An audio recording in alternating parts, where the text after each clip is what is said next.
Salut, aujourd'hui je vais essayer de parler de David Goggins en improvisation avec absolument aucun texte comme d'habitude, aucune feuille et j'ai absolument pas travaillé le livre, je l'ai juste lu et on va essayer de restituer les informations. Alors donc David Goggins c'est qui déjà? C'est un Navy SEAL. Navy SEAL ça veut dire quelqu'un qui a travaillé dans les forces marines, dans les unités spéciales de la force marine. Ça se dit ça? Ah, ça se dit ça c'est un type de langage. Mais oui, donc il a travaillé dans la marine en tant que force spéciale.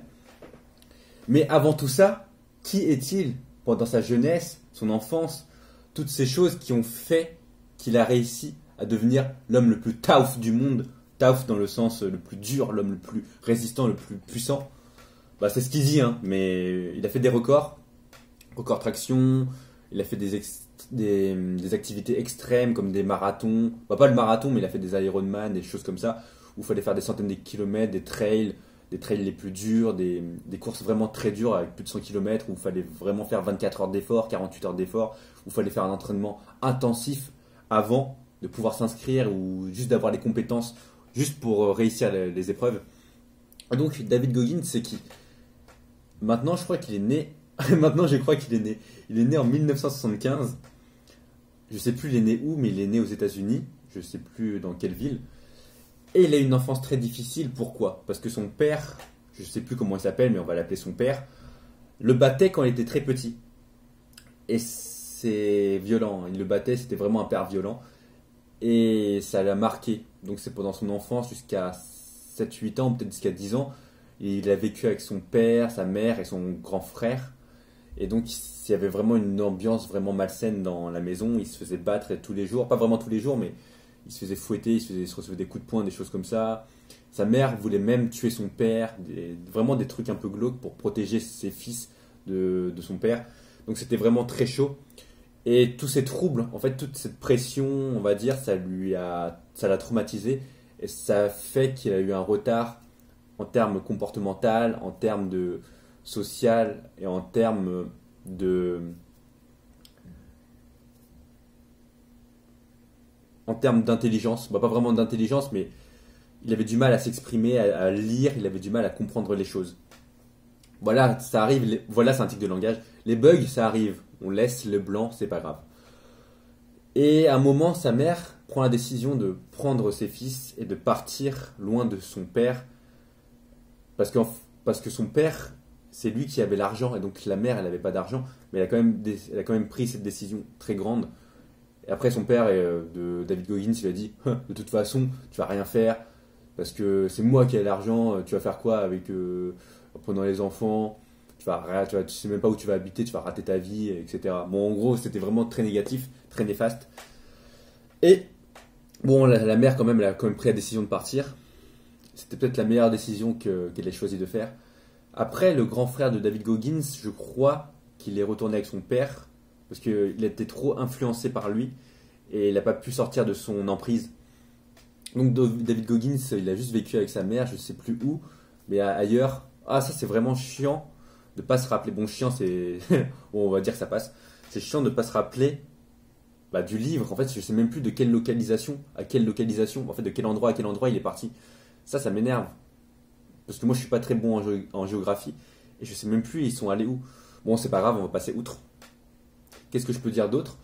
Donc après il entre au collège, au lycée et là il triche beaucoup. David Goggins triche beaucoup parce qu'il veut réussir on va dire les études et vu qu'il sait au fond de lui qu'il n'arrivera pas à les études parce qu'il a trop de déficits, il a trop de problèmes, il a trop de retard comparé aux autres. Il se dit je vais tricher, je vais tricher. Et à un moment donné, au lycée, là, il se rend compte, il se dit, bah là, il a un examen où il peut pas tricher.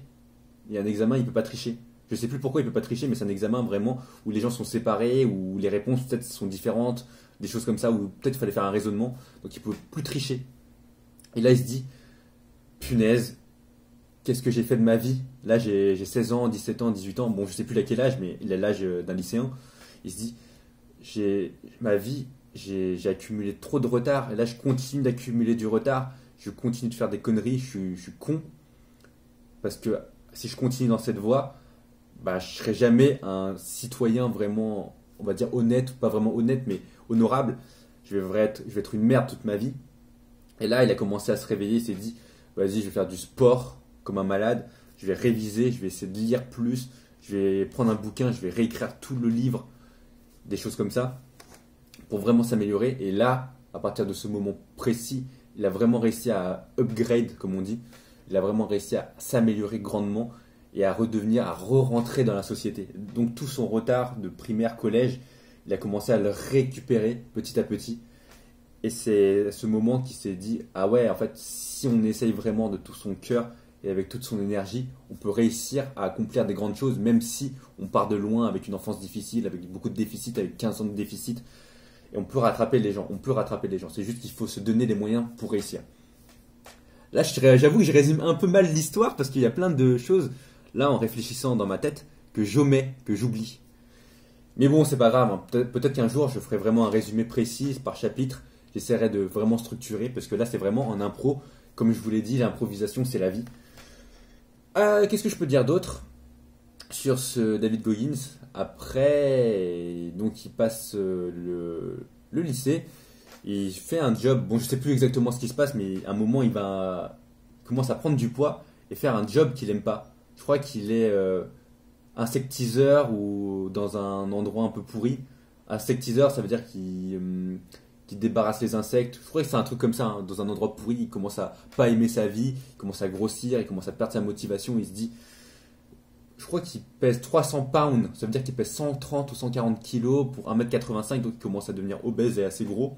Mais il est quand même assez massif parce que je crois qu'il continue de faire de la salle, mais il commence à manger n'importe quoi, des cheesecakes, et à prendre des smoothies, pas des smoothies, mais des... Moi je connais pas, pour de vrai, en pâtisserie j'y connais rien. Comment ça s'appelle les desserts, là, les donuts, il prend ouais, des trucs pas bons pour la santé, McDonald's, des choses comme ça. Et là, il commence à se réveiller, là il entend une pub. Il entend les Navy Seals sont les hommes, the toughest man of the world, donc les hommes les plus durs du monde. Il entend ça en mettant la publicité à la télé. Il se dit, ouais. Après, là, il se dit, là, il faut vraiment que je me réveille. Il se regarde dans une glace. Et il se dit, David, qu'est-ce que tu veux dans ta vie? Est-ce que tu veux rester une merde?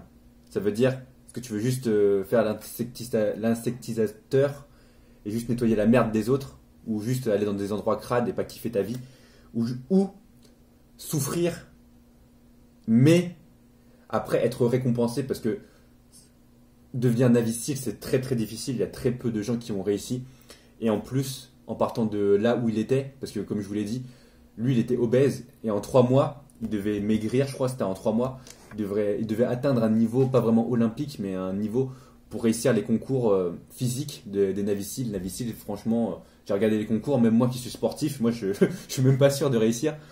Et donc là, il s'est motivé, tous les matins il allait courir. Au début, il avait du mal à courir, je crois que c'était 250 mètres, pas mètres, hein, c'était notre unité de mesure. Je crois que c'était des miles. Je crois qu'il arrivait pas à courir 250, pas dans 250 miles, je dis de la merde, parce que 250 miles ça fait 400 km, mais je crois qu'il n'arrivait pas à faire un tour de 400 mètres.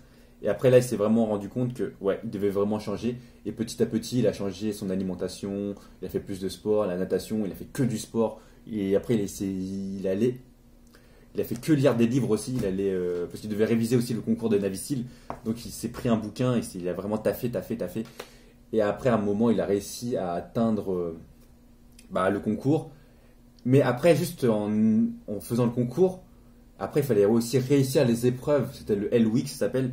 J'ai pas très bien compris, hein, vu que le livre il était en anglais. Et des fois, j'avais pas compris certains mots. Et je crois que c'était vraiment des épreuves où tu devais vraiment dépasser tes limites. C'était des épreuves où des fois on t'immergeait, t'attachait les mains et les jambes, et on te balançait dans l'eau. Je crois que c'était des trucs comme ça. Ou sinon, des fois, t'avais vraiment froid, t'étais vraiment en hypothermie, et on te donnait pas beaucoup de vêtements, ou sinon il fallait faire toujours des pompes, toujours où tu dormais pas beaucoup, ils te criaient dessus. En fait, c'était vraiment l'armée, mais vraiment puissance 1000, quoi, si vous voulez. Ils avaient pas beaucoup à manger, etc. C'est un truc de langage. Et là, il a réussi. Bon, il n'a pas réussi les premières fois le L-Week, comme on dit. Donc, L-Week, c'est 168 heures comme ils disent, Hell, ça veut dire l'enfer. Donc voilà, c'est vraiment une semaine de torture, si vous voulez. Il a pas réussi la première fois, je crois qu'il avait une fracture, il a eu une blessure, quelque chose comme ça. Après, la deuxième fois, il a raté aussi parce qu'il s'est pété les genoux. Et la troisième fois, il a réussi. Bon, après, je ne me rappelle plus exactement si je dis de la merde, hein. Évidemment, vu que j'ai pas résumé l'histoire, je dis probablement de la merde, mais globalement, c'est ça.